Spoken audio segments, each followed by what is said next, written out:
So the topic for today is really how we can build end-to-end unified big data analytics and deep learning or AI pipelines using BigDL, Analytics Zoo, Spark, and so on. So I first start with some quick overview and then some of the examples how our users have been building various applications, deep learning and AI applications on big data platforms. And there are more technical details if we want to go into, but I think I will just start with a quick overview and the use cases, and then we can have more discussions around the details. So, well, first, basically, as I mentioned before, I mean, at Intel, we actually have been working very hard to basically to build various deep learning or AI technologies, especially around the Apache Spark framework or platform, which is kind of the standard big data processing and analysis framework in the industry today. And our goal is really try to accelerate the end-to-end data analytics and AI solution at scale.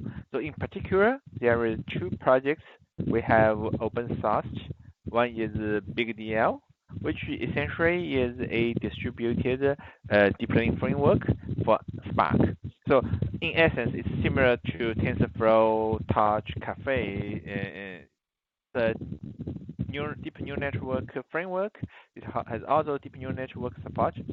I think the uniqueness about the BigDL is that it's built on top of Spark and optimized for those big data environment.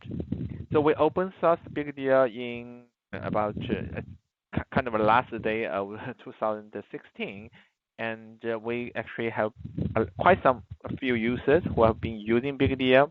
And as we work with our users, it becomes clear that for a lot of users, if not all of them, they don't really care about which framework they use, whether it's BigDL or TensorFlow or PyTorch and so on. I mean, they would like to actually use any framework. I mean, there is a lot of open source code, open source models available, public available, and they want to build on top of that. And so that's why we actually kind of open sourced another project. We call it Analytics Zoo last year. It's supposed to be a higher level platform for data analytics and AI. It's built on top of those low-level frameworks like TensorFlow, Keras, PyTorch, BigDL, Spark, maybe Flink, and so on. And based on top of those low-level libraries and frameworks, it tries to provide a higher level end-to-end platform or pipeline, which allows the user to easily build their end-to-end data analytics and deep learning applications.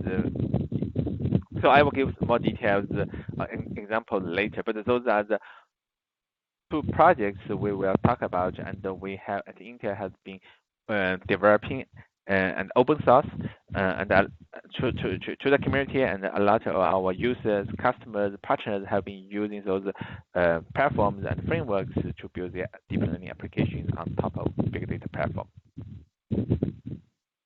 So yeah, well, I mean, so basically the problem we try to address with those two projects is really, I mean, it's actually, as we work with a lot of users, and it turns out that building real-world industrial scale industrial deep learning applications or machine learning applications is not as easy as building a model in your lab. Today, I mean, people can use can get access to a lot of models, whether it's developed in your lab or maybe you can download it from the web. But on the other hand, when you try to integrate those deep learning or machine learning models into your end-to-end application, it's actually a very kind of complex process of pipeline you need to build. I mean, this is from a Google paper in 2015, and it gives a very good idea of what are the various components, including data collection, data cleaning, feature extraction, and so on and so forth. All those different components you need to integrate and put together into a end-to-end pipeline for you to do all the data analysis, data process, data analysis, modeling, training, inference, and so on. So, I mean, the goal of BigDL and Analytics Zoo is really try to provide a end-to-end big data. Think about that. Most of our users, typically when they try to build a deep learning application, they will start with some prototype, maybe a Jupyter notebook on their laptop, playing with some sample data. And when they're happy with the prototype, they probably want to experiment with history data, maybe last 3 months data, or last 1 year's data. So they probably want to experiment with their history data, and I mean those history are probably in some, I don't know, Hive data warehouse, in some production big data system. You need to run on a cluster to process the large amount of data. And when you're happy with the experiment, you will probably want to deploy the model to production, maybe for A/B testing. So what we try to accomplish here is help our user to scale from their laptop prototype all the way to their production distributed data pipeline. With almost no code change, you can directly access all your production data without any data copy. You can easily prototype the end-to-end pipeline on your laptop, and which can then seamlessly deploy onto your production cluster. So that's basically the motivation and the objective of our efforts around the BigDL and Analytics Zoo. So yeah, to give a quick overview, BigDL is, as I mentioned before, it's a distributed deep learning framework for Apache Spark. So if you are familiar with Spark, you will know that there are many different components on Spark. Some are doing SQL, some are doing streaming, some are doing machine learning, and the BigDL is actually implemented as a standard library on Spark, so that people can write their deep learning applications as a standard Spark program and running on the existing Spark Hadoop cluster without any changes. And it's basically it's highly optimized for the standard big data environment, which is running on large scale distributed Xen cluster. So yeah, this just gives some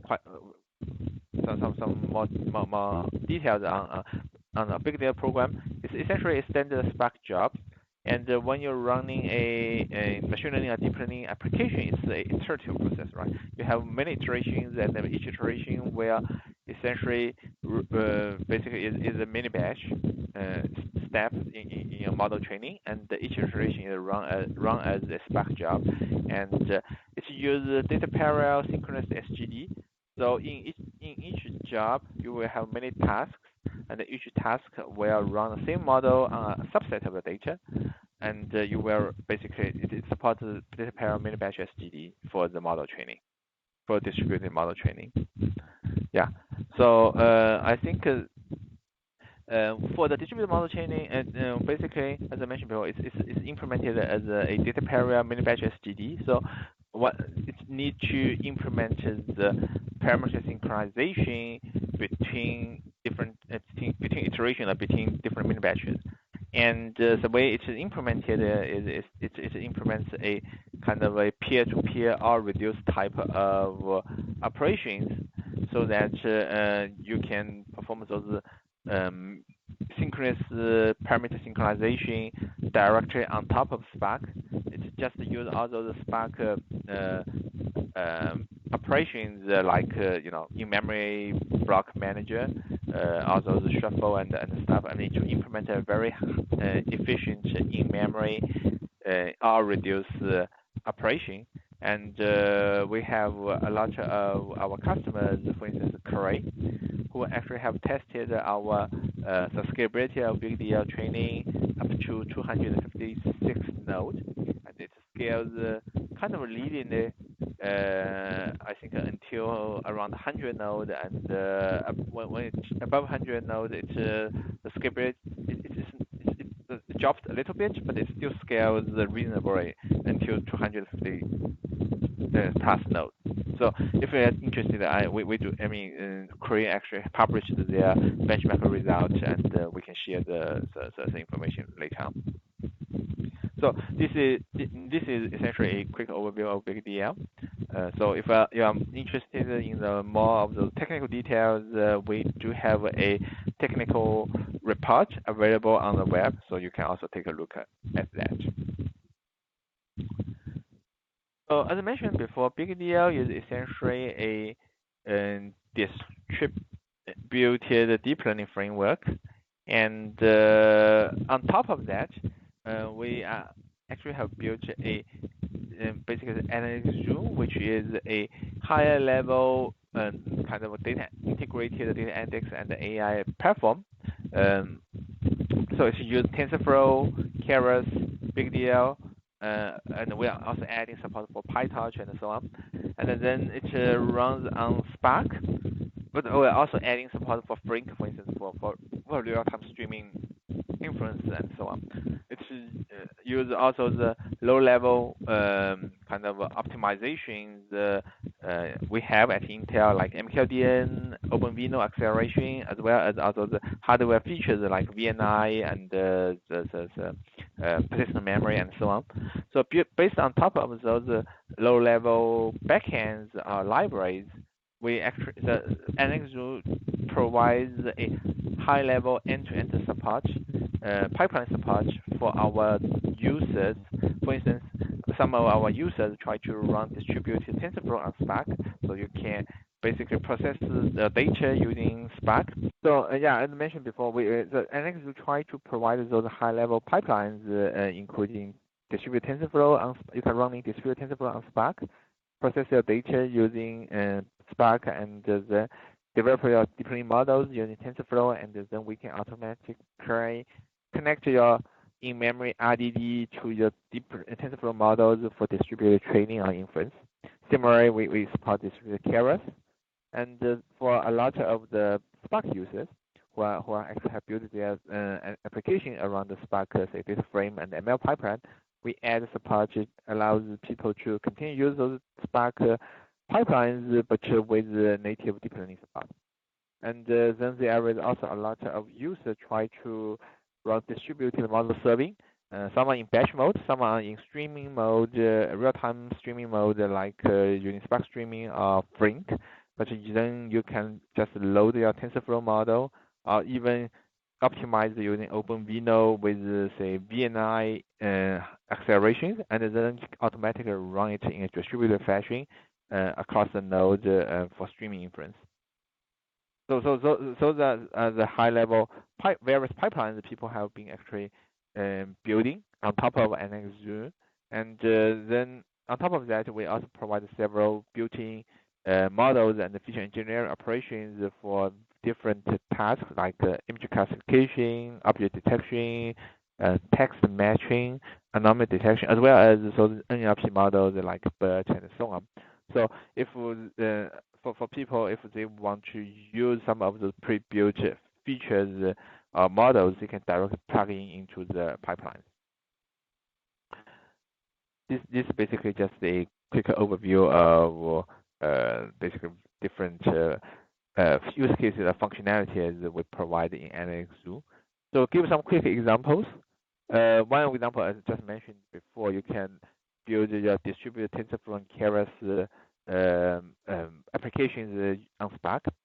Essentially, for instance, you can write your TensorFlow code inline in your PySpark code.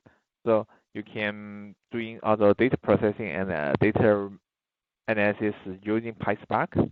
So you can generate a RDD, and then you can build deep learning models using TensorFlow or maybe Keras.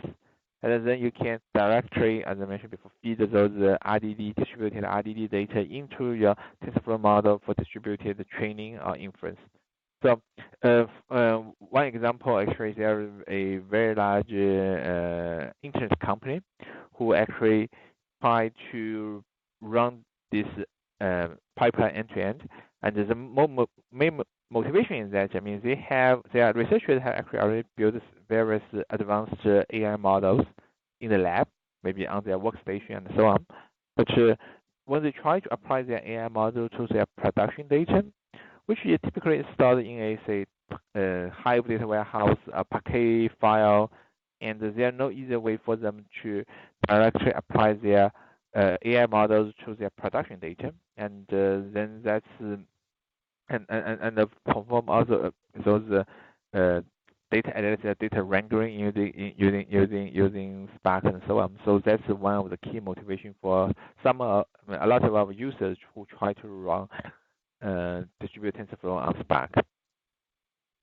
And yeah, this is another example. As I mentioned, there is also we have a lot of users who are Spark users who write their code using Spark Dataframe or an ML pipeline, and we provide the native support to allow users to build a deep learning model. In this case, they're using Keras API to build a deep learning model and directly use in their ML pipelines working on their data frame, Spark data frame.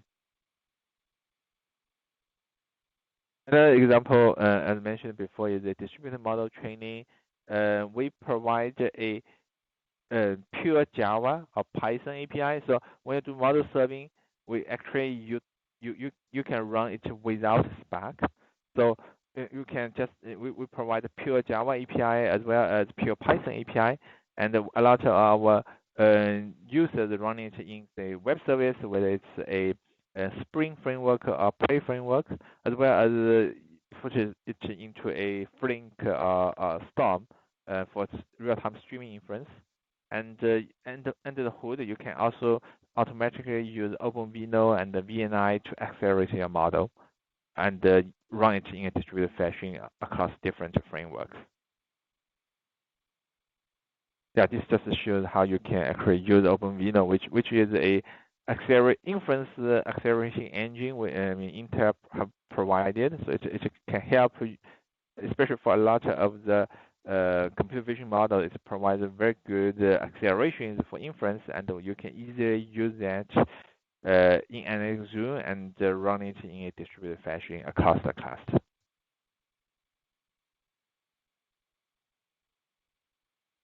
So yeah, this is a quick overview of BigDL and the Analytics Zoo, and we are currently working on various improvements for the upcoming new release of Analytics Zoo, including distributed PyTorch support. There is quite a few users who want to use PyTorch in addition to TensorFlow and Keras and so on. So we are adding the support.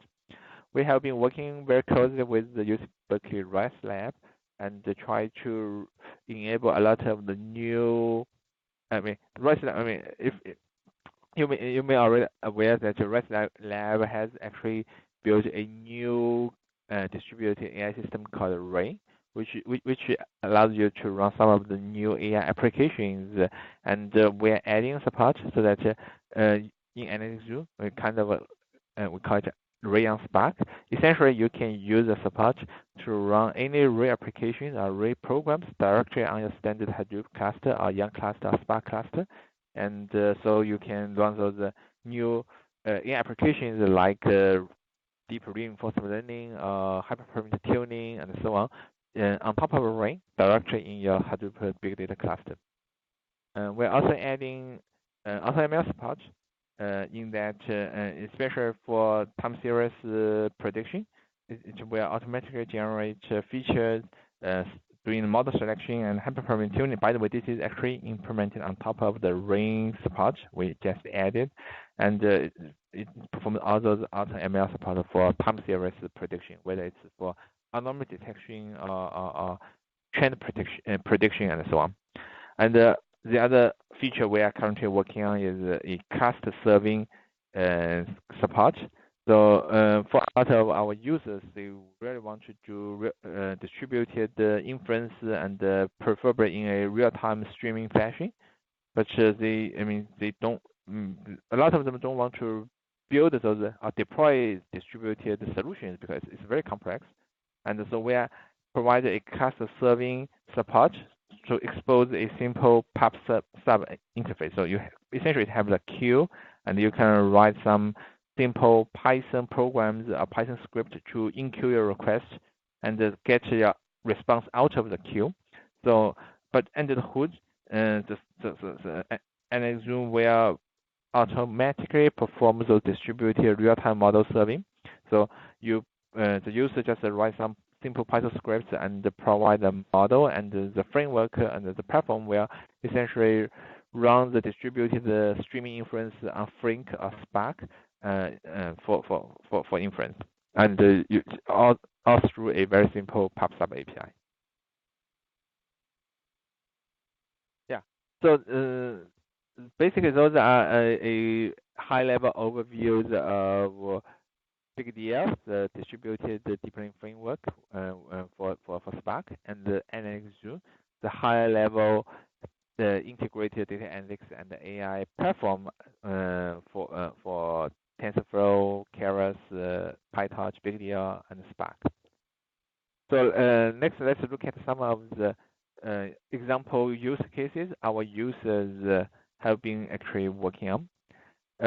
Well, this is one example of, well, this is JD.com. I'm not sure how familiar with JD.com. It's essentially the second largest online shopping website in China. It's just second to Alibaba.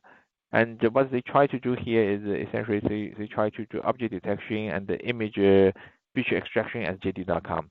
So they have a lot of images, hundreds of millions of images, and stored in a distributed H-based system, a distributed table storage.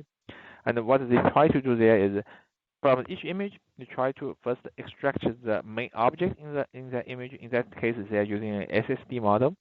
And then after they extract that object, they try to extract features from the image. In this case, they are running a deep bit model, and they store the result back to HDFS. So this, so essentially, it's an end-to-end pipeline, starting with all those hundreds of millions of images stored in HBase, and pre-process it, perform various model inferences, and store the result back to HDFS. And they're building many different applications for on top of this feature extraction. For instance, there is actually, let's look at this one. Yeah, there is a functionality on their website. Essentially, you can upload a picture of something, and it will try to search whether there is a similar items on their website. If we upload a shoe, they try to find other similar shoes they have in their online shopping website, and then return the products back to the user, so that the user can see if there is anything they would like to buy. So they use all those different they build all those different applications based on this image object detection and the image classification, image feature extraction and pipeline. And previously they actually have built basically they have using Caffe to train a model using a GPU cluster, but then when they try to productionize the deep learning models across their hundreds of millions of images, it becomes very challenging for them because they need to handle because they need to process the data in a large scale distributed fashion. It's very complex, very error prone if they are doing it just on their own. And also the end-to-end performance is actually pretty low because they need to deal with a huge amount of images, and just reading the image out takes about half of the total time. So we help them to build the entire end-to-end pipeline using Spark and BigDL on Analytics Zoo.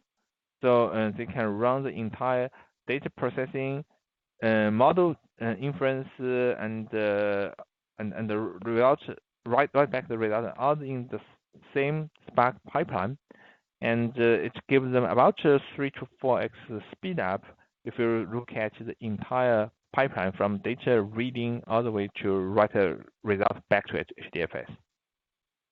So yeah, we actually have there are some links there. So if you're interested, you can take a look at those technical blogs we have. It gives you more details on the overall architecture and the performance results.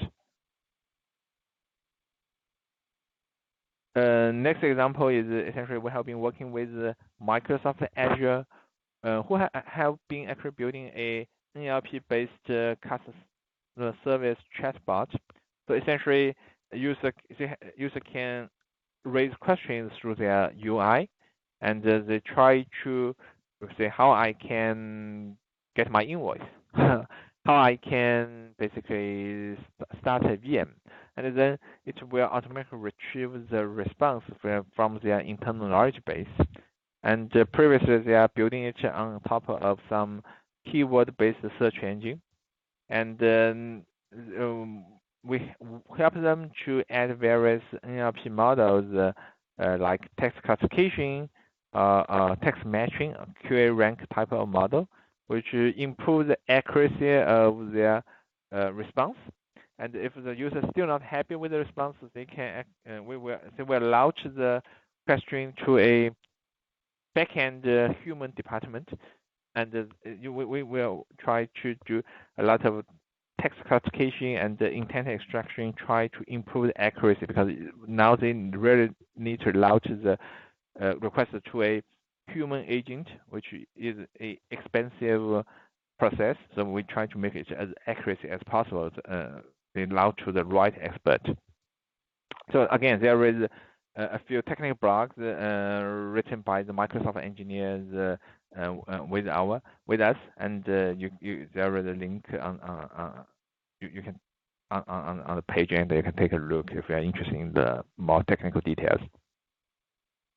Well, this is another example with Office Depot. Well, you are probably aware of Office Depot, which does a lot of the online. They have an online website for their on a website for shopping, and they are building a recommendation engine. They actually have built a new model on Analytics Zoo. Basically, it's called a session recommendation based on RNN and NCF, the RNN model and the neural collaborative filtering. And the entire infrastructure is running on AWS. Actually, they're using Spark, Analytics Zoo, and Hadoop Yarn. Essentially, they're running on AWS EMR and for training, and then deploy the model on. In this case, as I mentioned before, they use the model serving API in Analytics Zoo and deploy the model in the Play framework, managed by the Kubernetes, and then they can essentially run the inference in a distributed fashion. Yeah, this is a Mastercard case. Basically, they're building the. In that case, it's they are running on a Cloudera CDH cluster. So so all their data it's all basically on the online transaction data. So you have all those user transactions, anonymize the user transactions, and they try to look at the transaction data and match the user to the shop and try to push the right promotion to the right user. And the other example actually I want to share is I think it's kind of interesting. I mean, there is a, I'm not sure how many of you are familiar with that. There is a large company called Midea, which is it's a Chinese company, but it's the largest electronic appliance producer in the world. They produce microwaves, air conditioners, and so on and so forth. And what they really try to do is, as they are producing all those products from their manufacturing pipeline, they try to identify whether there is some defects in the product. In this case, if you look at the picture on the right on the right corner, right bottom, you can see there is some bolt is missing. Maybe some bolt is missing, maybe some label is missing, and so on. What they try to do is they hook a camera to an industrial robot, which takes pictures of their products, and then they try to identify where there are issues in the picture using computer vision models. And they are doing that using distributed TensorFlow on Spark, so they can pre-processing the image data and generate a large set of RDD, and then they build a TensorFlow model. In this case, just directly use the SSD Lite model using TensorFlow object detective API, and then on top of Analytics Zoo, they can directly feed the RDD into a TensorFlow model for distributed training or inference.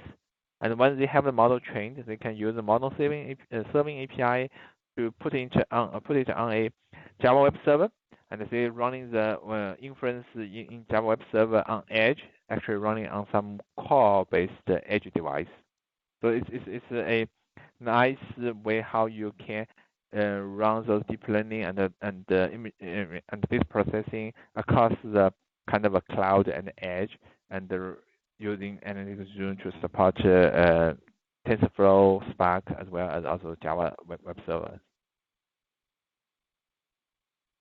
This is a MasterCard example we just talked about.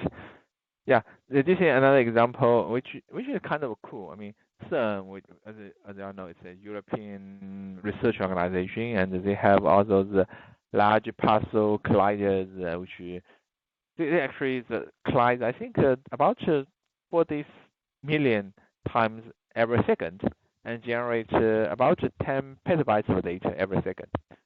So, well, they simply cannot store all those data, and what they try to do is that build a parcel classifier pipeline, which can filter all those different events and only retain those events that are useful for their researchers to look at later on. So they use the deep learning model to build a very accurate event filtering pipeline using Apache Spark ML pipeline and TensorFlow models, TensorFlow support in Analytics Zoo, and build the entire model training API pipeline. And then when they have the model, in that case, they can use Spark streaming to basically all those real-time data get fed into using Kafka, and Spark streaming will run those models in real-time streaming fashion to filter what are the useful events to store, and what are the data they can actually safely throw away. So it's kind of cool. I mean, it's interesting to see how deep learning can be applied to high energy physics. Yeah, this is another example as I mentioned before. It's a time series based anomaly detection, unsupervised anomaly detection. So we have a lot of users. I mean, some are large manufacturing factories. They collect all those time series log for the equipment. In some cases, people are just collecting all those time series data for their data center. And with all those time series data, we try to do unsupervised anomaly detection. In that case, we build a model, try to predict what the trend will look like based on history data, and then whenever whenever the data actually is very different from the prediction, we can. It's a red flag. Maybe there's something wrong. Maybe there's an anomaly, and people can take a look at that. Maybe for a lot of the manufacturing, you probably want to take the equipment offline. Otherwise, if it breaks, it will be a lot of problems. So you can do predictive maintenance for equipment, for your data center, and so on. Yeah. So. Those are some of the examples our users. I mean, we have a lot of users in US, in Europe, in China, in Asia, and many of those users and partners that we have been support to try. I think as I mentioned before, the key use case and motivation is really they have first of all they have a lot of data they try to process, and they need to process a large amount of data using some big data system, and then in a lot of cases the data are already managed through a big data cluster, and then they try to bring those new deep learning and AI capabilities to their big data system, big data framework or platform, and whether it's TensorFlow or PyTorch, BigDL, and the Ray, for instance, is the new system we're adding support for, and they can easily build those end-to-end integrated data analytics and AI in one pipeline. You can perform all the data analysis and you run all those feature engineering or even some traditional machine learning algorithms, and then you can use all those deep learning or AI, new deep learning AI models to use the training on the inference, and you can leverage the underlying big data infrastructure like Hadoop or Flink to do this large-scale distributed maybe training or streaming inference and so on, or sometimes online learning. So in addition to all those users, we also have a lot of kind of partners like those public cloud service provider. For instance, we have a lot of users running on AWS, Databricks, or maybe Alibaba Cloud. And then we also have a lot of kind of ISV OEM like Dell, like IBM, actually, who have been integrated those technology into their products so that their users can use that on their system. So that's it's not a full list, but it includes a lot of the users, the partners, and the cloud service providers we have been working with to support. So yeah, I think that's probably what I want to cover. We do have a lot of technical details I can talk about, but I think it's probably not for today. So if you're interested, I can share some of the links. I have done some a half day tutorial. This is essentially a shorter version of the half day tutorial I have given at several conferences like CVPR and Triple AI. I can share the links if you are interested. You can take a look at those conference tutorials I gave. It's a half day tutorial. It covers more details in terms of all those technical details as well as many code examples. If you're interested, I can share that link so you can take a look as well.